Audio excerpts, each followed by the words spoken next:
भारत और पाकिस्तान के बीच का तनाव ये कोई नई कहानी नहीं है। हम सालों से इसे जीते आ रहे हैं, लेकिन हाल ही में जम्मू कश्मीर के पहलगांव जैसे इलाकों में जो कुछ हुआ, मासूम लोगों पर हमले, इसने इस पूरे मसले को एक बार फिर एक बेहद खतरनाक और संवेदनशील मोड़ पर ला दिया है। और ये स्थिति हमें मजबूर करती है कि हम अपने प्राचीन ज्ञान की ओर देखें, अपने धर्म ग्रंथ की ओर देखें और अपने महाकाव्य की ओर देखें। आखिर हमारे पूर्वज, हमारे शास्त्र इस तरह के संघर्ष के बारे में क्या कहते हैं। अब सवाल यह है कि शांति की बात कब तक और धर्म की रक्षा के लिए, अपनी रक्षा के लिए बल का प्रयोग कब करना जरूरी हो जाता है। और क्या धर्म युद्ध का सिद्धांत जो हजारों साल पुराना है, क्या वो आज भी प्रासंगिक है, क्या आज भी उसके मायने हैं। मगर धर्म युद्ध का सिद्धांत समझने से पहले हमें यह समझना होगा कि हमारे धर्म में धर्म का असली मतलब क्या है। हमारे हिंदू धर्म में धर्म सिर्फ पूजा पाठ या कर्म कांड तक सीमित नहीं है, ये इससे कहीं ऊपर है। ये वो व्यवस्था है जो समाज को सही तरीके से चलाने के लिए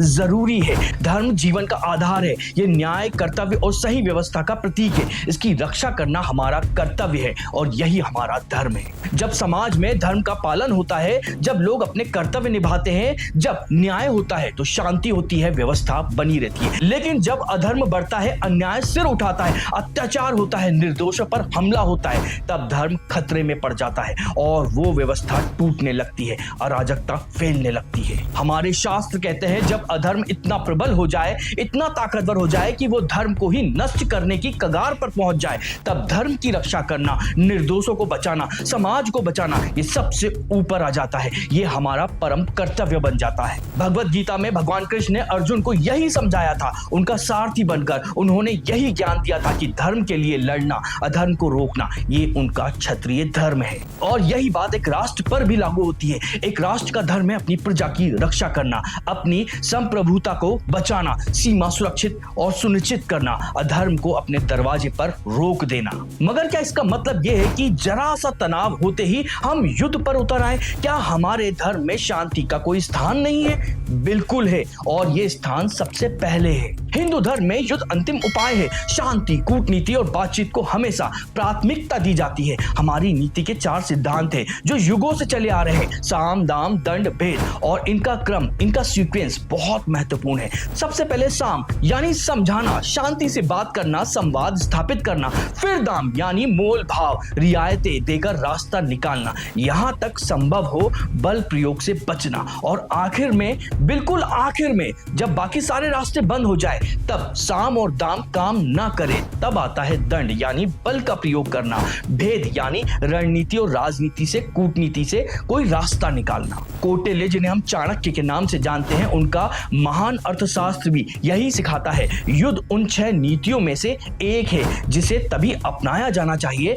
जब सारे बाकी के तरीके काम ना कर रहे हो, शांति और कूटनीति के रास्ते पूरी तरह से बंद हो गए हों और नाकाम हो गए हों। और हमारे भारत ने इतिहास में सिद्धांत का पालन किया है, बार बार किया है। हमने हमेशा शांति का हाथ बढ़ाया है। भारत बार बार शांति के लिए हाथ बढ़ाता है। युद्ध जीतने के बाद भी उदारता दिखाई है ताकि रिश्ते सुधरें, शांति आए। क्या आपको याद है 1965 के युद्ध के बाद में हुआ ताशकंद समझौता शांति की ओर एक कदम था, रिश्ते और सामान्य करने की वह कोशिश थी। और सोचिए 1971 के युद्ध में जब हमने पाकिस्तान को निर्णायक रूप से हरा दिया था, तब हमारी सेनाएं अंदर जा चुकी थी और हमारे पास हजारों युद्ध बंदी थे। तब हमारे प्रधानमंत्री इंदिरा गांधी ने शिमला समझौता करा और इसके तहत पाकिस्तान की जीती हुई हजारों वर्ग जमीन, किलोमीटर की जमीन उनको वापस बिना किसी शर्त के लौटा दी। सोचिए, हमारे पास ताकत थी, हम वो जमीन रख सकते थे, हम और दबाव बना सकते थे,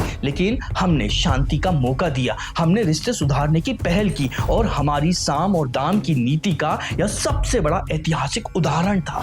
नियंत्रण रेखा यानी LOC का निर्धारण भी युद्ध के बाद सीमाओं को स्पष्ट करने के लिए, तनाव को कम करने के लिए और भविष्य में और खून खराबा रोकने के और शांति बनाए रखने की दिशा में एक कदम था। एक मुश्किल हकीकत को स्वीकार करना ताकि हालत और ना बिगड़े। हमारे बार बार अलग अलग प्रधानमंत्रियों के दौरे हुए हैं, अलग अलग तरीकों से शांति बनाए रखने की कोशिश की है, बातचीत के रास्ते खोले हैं, सद्भावना दिखाई है। मगर सवाल यह है कि शांति के हमारे इन प्रयासों का जवाब जवाब हमको क्या मिला? दुर्भाग्य से इतिहास का कड़वा सच यही है, हमें हमेशा शांति के प्रयासों का जवाब आतंकवाद, धोखा और विश्वासघात के रूप में ही मिला है। क्या आपको याद है हमारे पूर्व प्रधानमंत्री अटल बिहारी वाजपेयी जी का वो ऐतिहासिक लाहौर दौरा?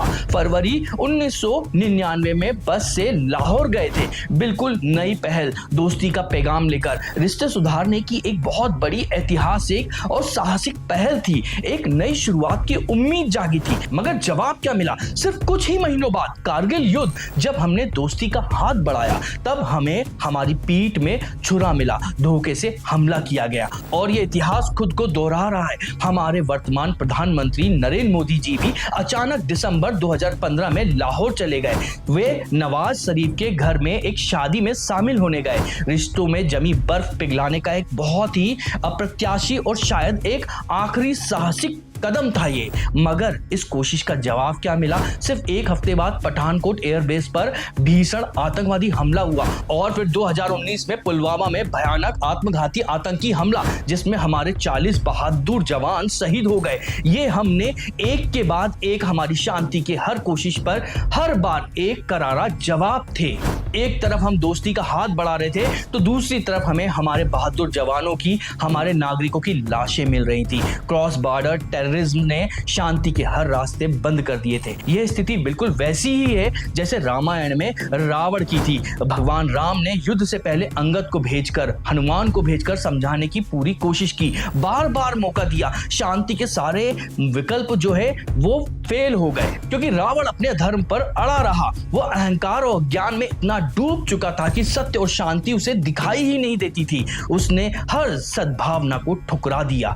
महाभारत में दुर्योधन ने भी, जिसे भगवान कृष्ण ने शांति का प्रस्ताव दिया था, 5 गांव की मामूली मांग की। अहंकारवश दुर्योधन ने उसको ठुकरा दिया और कहा कि सुई की नोक बराबर जमीन भी नहीं दूंगा। बिना युद्ध के उसका हट ही युद्ध का कारण बना।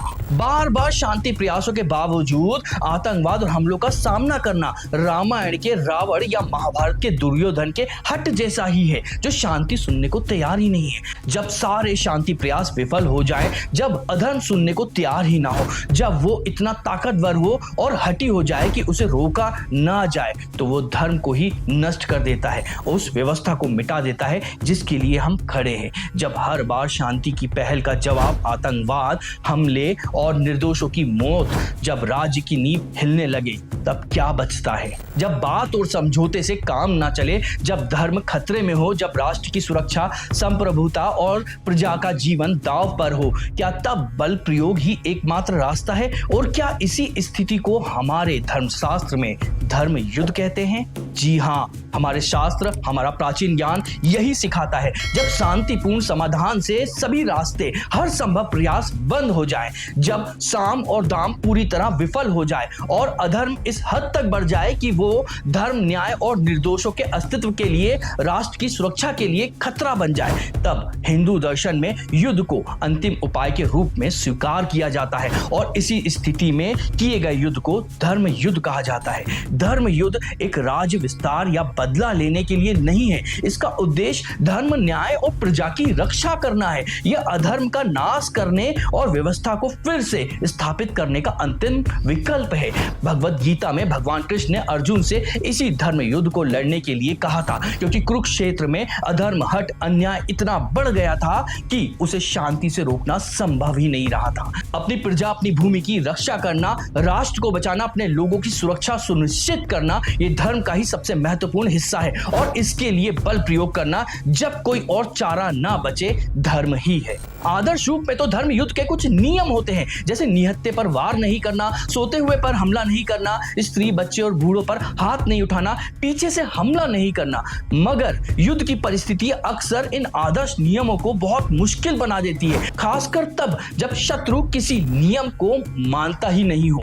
और यही आता है युद्ध की कड़वी सच्चाई। महाभारत का युद्ध सिर्फ धर्म युद्ध का आदर्श उदाहरण नहीं दिखाता है, बल्कि उसकी जटिलताओं को भी दिखाता है। अभिमन्यु का वध महाभारत की सबसे दुखद और अधर्मपूर्ण घटनाओं में से एक था। एक निहत्था योद्धा जिसने अकेले चक्रव्यूह भेदा, उसे युद्ध के सारे नियम तोड़कर 7 महारथियों ने घेर कर मार दिया। यह घोर अधर्म था, कौरव की तरफ से नियमहीनता की पराकाष्ठा थी।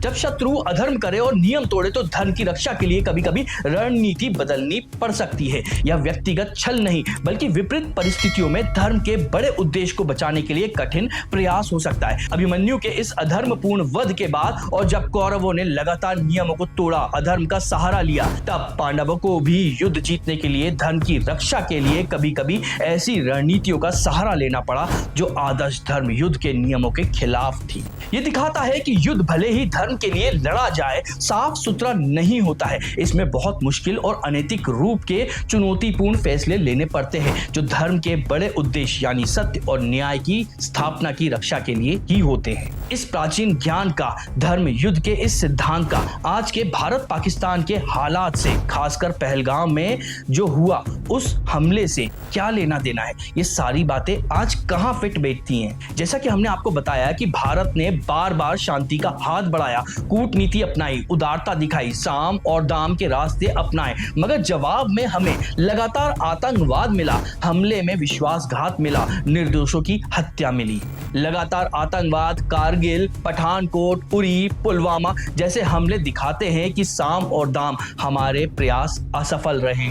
जम्मू कश्मीर में खासकर पहलगाम जैसे पर्यटक स्थलों पर मासूम पर्यटकों पर जो हमला हुआ, ये आतंकवाद का नया रूप नहीं है बल्कि कुछ लोगों के लिए इसी निरंतर अधर्म की चरम सीमा है। यह दिखाता है कि शायद अब शांति के रास्ते, बातचीत के रास्ते पूरी तरह से बंद हो चुके हैं। जैसे दुर्योधन ने भगवान कृष्ण का शांति प्रस्ताव ठुकरा दिया था, जिसने महाभारत युद्ध की अनिवार्यता बना दी थी।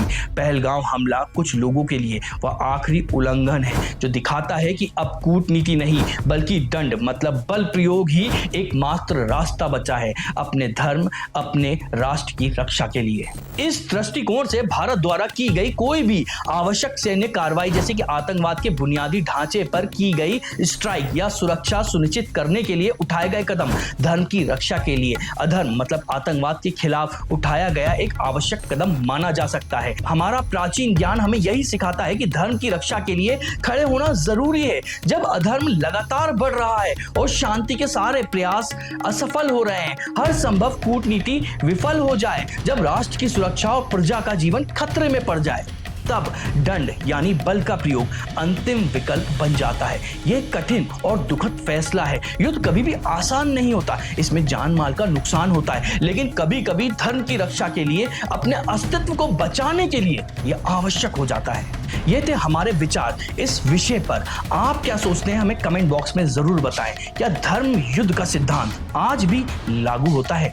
अगर आपको हमारा यह वीडियो पसंद आया तो इस वीडियो को लाइक करें, अपने साथियों के साथ में शेयर करें और हमें कमेंट कर बताएं कि आप आगे और किस विषय पर वीडियो चाहते हैं। इसके अलावा हमारे चैनल को सब्सक्राइब जरूर करें क्योंकि इससे हमें धर्म प्रचार में प्रोत्साहन मिलता है।